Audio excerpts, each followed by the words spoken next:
क्या ये वाकई सुधांशु जी व्यावहारिक है? देखिए, कांग्रेस पार्टी से अव्यावहारिक कह रही है, ऐसे ही विपक्ष के कई नेता हैं, कई पार्टियां हैं जो समर्थन, टीडीपी आपके समर्थन वाली पार्टी ने भी अपना रुख इस पर साफ नहीं किया है। लेकिन मतलब जो आम आदमी है उसकी तरफ से 3-4 प्रश्न आपसे पूछना चाहती हूँ। क्या होगा उन राज्यों का? 2025 में बिहार में चुनाव है, उनका क्या होगा अगर 29 में आप एक साथ चुनाव करते हैं? 26 में असम, बंगाल, तमिलनाडु, पुडुचेरी, केरल। 2027 में गोवा, गुजरात, मणिपुर, पंजाब, यूपी, उत्तराखंड, हिमाचल। 28 में कर्नाटक, मेघालय, नागालैंड, त्रिपुरा। अच्छा, संविधान कहता है 5 साल की सरकार, 1 साल का एक्सटेंशन मिल सकता है। तो बिना संविधान में बदलाव किए तो ये मुमकिन ही नहीं हो पाएगा। तो क्या आधार है और कैसे ये मुमकिन आपकी सरकार करने की सोच रही है? अंजना जी, अभी आपने जो चुनाव गिनाए उसके साथ और स्पष्ट कर दीजिए कि हर 6 महीने में एक चुनाव है।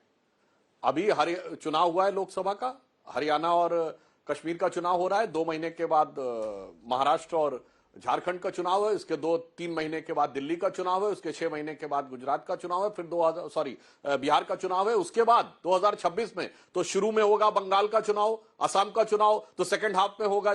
कोई एक 6 महीने बता दें जब कोई चुनाव ना हो देश में। यहां वस्तु स्थिति क्या है? कई बार देखिए 2 प्रकार की मानसिकता के लोग हैं जो प्रधानमंत्री जी ने कहा। एक है, अरे सब चलता है देश में, ऐसे ही चलेगा, कोई बदलाव नहीं हो सकता, जो है वही ठीक है। एक है दृढ़ता और सूझबूझ के साथ, हिम्मत के साथ बदलाव लाना और फिर व्यवस्था बदलाव करना। जो सवाल आप पूछ रही हैं, ऐसे बहुत से सवाल पूछे गए थे, अनेक निर्णयों पे पूछे गए। उदाहरण के लिए कभी आप जाके चेक करिएगा, 2014 में ना आरबीआई कहता था ना फाइनेंस मिनिस्ट्री कहती थी कि 50 करोड़ लोगों के अकाउंट्स हो सकते हैं। भारत के बारे में कहा जाता था कि ये सबसे कम शिक्षा वाले देशों में से एक है, यहां तो डिजिटल चल ही नहीं सकता, चल गया। लेकिन सांसद जी सुनिए ना, ये प्रॉब्लम तो सबको पता है सर। एक काउंटर क्वेश्चन है सांसद जी, एक काउंटर क्वेश्चन है। ये प्रॉब्लम सबको पता है और सब चाहते हैं, लेकिन सवाल है कि जब चुनाव आयोग अभी 2 राज्यों के चुनाव अलग से करा रहा है, हरियाणा और जम्मू कश्मीर के, और जो महाराष्ट्र और झारखंड के साथ हो सकते थे वो भी कराने को तैयार नहीं है, कैसे पूरे देश का चुनाव एक साथ वो करा पाएंगे? हाँ, जो आप नहीं, तो पूरे देश का चुनाव तो अभी हुआ है 3 महीने 4 महीने पहले। हम सिर्फ ये कहना चाहते हैं 2 आयाम है इस चीज के। पहली बात, क्या यह उचित है और इसकी आवश्यकता है। दूसरा विषय आता है कि यदि आवश्यकता है तो फिर रास्ता क्या है। और पहले 20 साल तो लगातार होता था। 1967 के बाद समस्या क्या हुई कि जब पहली बार कांग्रेस को अनेक राज्य विधानसभाओं में बहुमत नहीं मिला, 67 पहला चुनाव था, और 67 चुनाव था जब विपक्ष मजबूत होकर उभरा था। जनसंघ के भी 35 एमपी जीत के आए थे, यूपी विधानसभा में 96 आए थे। तब सरकारों को गिराने, तोड़ने, फोड़ने का काम जो कांग्रेस ने किया, बर्खास्त करने का। और इतना ही नहीं, भारत के इतिहास का इकलौता उदाहरण शायद दुनिया के इतिहास का होता हो, अपनी पार्टी इंदिरा गांधी ने तोड़ दी अंतरात्मा की आवाज के नाम पे। नीलम संजीव रेड्डी उनके राष्ट्रपति के कांग्रेस पार्टी के उम्मीदवार थे, उनके खिलाफ वोटिंग करवा दी। उसके बाद यह हौच पौच होना शुरू हुआ। तो आज से नहीं, 1983 में चुनाव आयोग ने इस विषय की रिकमेंडेशन की है, 99 में आया है। तो जो आपकी बात सही है कि जो संवैधानिक बारीकियां हैं कि इसमें से रास्ता बीच में कैसे निकाला जाएगा। जैसे दल बदल विधेयक पहले नहीं था, तोड़फोड़ होती थी, फिर 1/3 का आया राजीव गांधी जी के जमाने में, अटल जी के टाइम में और सख्त हो गया। तो जैसी आवश्यकता, जैसे पहले कोई कहता था, कल्पना नहीं हो सकती थी कि हर व्यक्ति के पास कार्ड होगा, वोटर आईडी कार्ड, और लोग ये मानते थे कि ये चुनाव मतपेटियों का लूटना और वो कब्जा होना सब सामान्य होगा।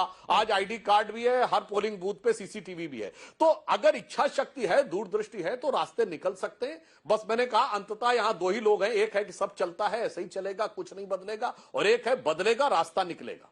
ठीक है, एक बार चेहरे दिखा दीजिए, और वो चेहरे दिखा के सुरेंद्र राजपूत जी के पास चलेंगे। सुरेंद्र जी, जो लोग समर्थन में हैं उनके भी चेहरे दिखा रहे हैं। फिलहाल नायडू जी पर बोलने से सुधांशु जी बचे हैं, लेकिन ये देखिए, चाहे वो बीजेपी हो, जेडीयू हो, एआईएडीएमके हो, जो पार्टियां साथ में उनके, जो खिलाफ में खुलकर समाजवादी पार्टी, कांग्रेस, डीएमके, आप, सीपीएम, एआईएमआईएम, टीएमसी।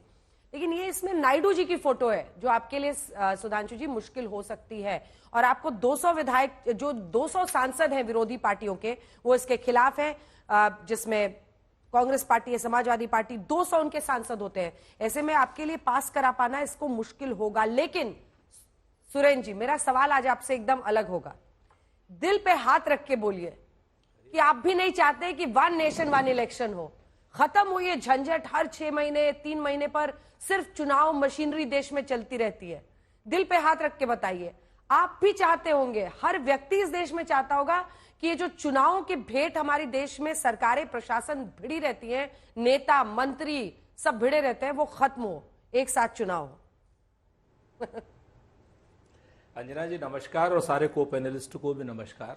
अब आपसे मैं एक काउंटर क्वेश्चन करता हूं कि दिल पे हाथ रख के कहिए कि जो पार्टी पिछले 10 साल से एमपी की, एमएलए की और लोकल बॉडीज की एक लिस्ट नहीं ला पाई, मतदाता लिस्ट, वो पार्टी आज हमको बड़ा बड़ा ज्ञान दे रही है और इसमें भी नेहरू जी को ले आई, इंदिरा जी को ले आई। मैं आपसे 2-3 चीजें बड़ी साफ साफ कहता हूं। ये लोग कुल जमा पूंजी थेथरई बतियाते हैं, कुल जमा पूंजी थेथरई बतियाते हैं और कुछ नहीं। हम तो कहते हैं इस पर आप आएंगे ना तो सही बात कीजिए ना। पहले तो बात कीजिए कि जैसे कांग्रेस को जब 1760 करोड़ का बजट था देश का और उसको 44 लाख करोड़ का बजट की, तो हम ये कह करके नहीं किए। हम जो है एक पाकिस्तान के 2 पाकिस्तान कह करके नहीं किए, बैंकों का राष्ट्रीयकरण कह करके नहीं किया, कोऑपरेटिव बैंक हमने जो बनाए वो कह करके नहीं बनाए, हमने जो पीएसयूज बनाए वो भी कह करके नहीं बनाए, कर दिए। लेकिन ये लोग सिर्फ यू टर्न लेने वाले बात, वक्फ का बिल लाएंगे वापस हो जाएगा, अब ये 1 नेशन 1 इलेक्शन का बिल लाएंगे ये भी वापस होगा। इस चीज के मैं आपको 2-3-4 आपको वैलिड कारण बता देता हूं, अब उस पर आप ध्यान दीजिएगा। और सच बात यह है, वो कहते हैं ना, फहमीदा रियाज ने एक जगह पे कहा था कि कुछ लोग तुम्हें समझाएंगे, कुछ तुमको खौफ दिलाएंगे, जो है वो भी खो सकता है और इस राह में रहजन है इतने, कुछ और यहां हो सकता है, कुछ और तो अक्सर होता है, पर तुम इस पल में जिंदा हो, ये पल तुम में जिंदा है, ये वक्त नहीं फिर आएगा, तुम अपनी करनी कर गुजरो, जो होगा देखा जाएगा। ये लोग प्रधानमंत्री जी से अभी इस्तीफा दिलाना चाहते हो तो बता दीजिए, आज ही करा लीजिए ना, दिसंबर में करा लीजिए। सारे के सारी चीजों को, जितने आपके चीफ मिनिस्टर हैं इस्तीफा दे दे, जितना प्राइम मिनिस्टर है, कैबिनेट है, सब इस्तीफा दे दे, कर लीजिए आप। लेकिन नहीं करेंगे। आप क्या करना चाहते हैं कि जो 27 की असेंबली है लखनऊ की, उसको आप 29 तक ले जाना चाहते हैं। कैसे ले जाएंगे भाई? देश में अगर आपके 400 सांसद होते तो आप संविधान खत्म कर देते, हम मान लेते हैं। आप संविधान खत्म करके जो चाहते करते, लेकिन अब संविधान नहीं खत्म कर पाइएगा, क्योंकि इलेक्शन की कोई भी मैंडेट को देने के लिए आपको कम से कम 363 सांसद चाहिए लोकसभा में और 162 के आसपास सांसद चाहिए आपको राज्यसभा में, जो आपके पास नहीं है। तो आप इस तरीका का कुछ बतिया लीजिए, कुछ नहीं होना है। दूसरी बात मैं आपसे कहता हूं कि आप आ जाइए, एमपी एमएलए के चुनाव आप कराना चाहते हैं, एमपी एमएलए की एक लिस्ट तो महाराज 10 साल में बना देते। आपको है ना सुधांशु जी, तो बहुत बड़े विद्वान प्रखर प्रवक्ता हैं, हर चीज में इंदिरा जी को ले आते हैं, कांग्रेस ने ये कर दिया वो कर दिया। पिछले 10 साल में एक अगर चुनाव की लिस्ट आपने बना दी हो, मतदाता की लिस्ट बना दी हो, तो आप हमें बता दीजिए। आप कह रहे थे बड़ी बड़ी बात 2014 से पहले, कौन कहता था 50 करोड़? एक बार जरा गूगल सर्च करके फाइनेंशियल इंक्लूजन पढ़ लीजिएगा, उसी को लेकर के आप उसको इंप्लीमेंट किए, आप बतिया रहे हैं हमसे। तो एक चीज को बड़ी साफ साफ आप बात समझ लीजिए कि इस देश में क्षेत्रीय पार्टियों को, क्षेत्रीय आकांक्षाओं को, अपेक्षाओं को और जो लोगों की अपनी संवैधानिक बाध्यताएं हैं, संवैधानिक प्रतिबद्धताएं हैं, उनसे हम आपको नहीं खेलने देंगे। हम इस संविधान को नहीं बदलने देंगे, हम आरक्षण को नहीं बदलने देंगे। इस चीज को आप समझ लीजिए, और ये आपका सिर्फ शिगुफा है और कुछ नहीं। जवाब दीजिए सुधांशु जी, इसके बाद आ रही हूं भदौरिया साहब। देखिए, कौन यथार्थ बोल रहा, कौन शिगुफा। सुरेन जी ने कई बार बोला मतदाता सूची आप 3-1 नहीं बना पाए। अब उन्हें यही नहीं पता है कि मतदाता सूची चुनाव आयोग फाइनल करता है, सरकार करती है। भाई, आपकी भी सरकार में जब वोटर आईडी कार्ड आया था, नरसिम्हा राव सरकार नहीं चाह रही थी, कांग्रेस नहीं चाहती थी वोटर आईडी कार्ड आए, मगर चुनाव आयोग ने करवाया था। और टीएन सेशन के पर कतरने के लिए 2 एडिशनल चुनाव आयुक्त भी नियुक्त किए गए थे, गिल और कृष्णमूर्ति, आपको याद होगा। तो इसलिए जब बात करिए यथार्थ परख करिए।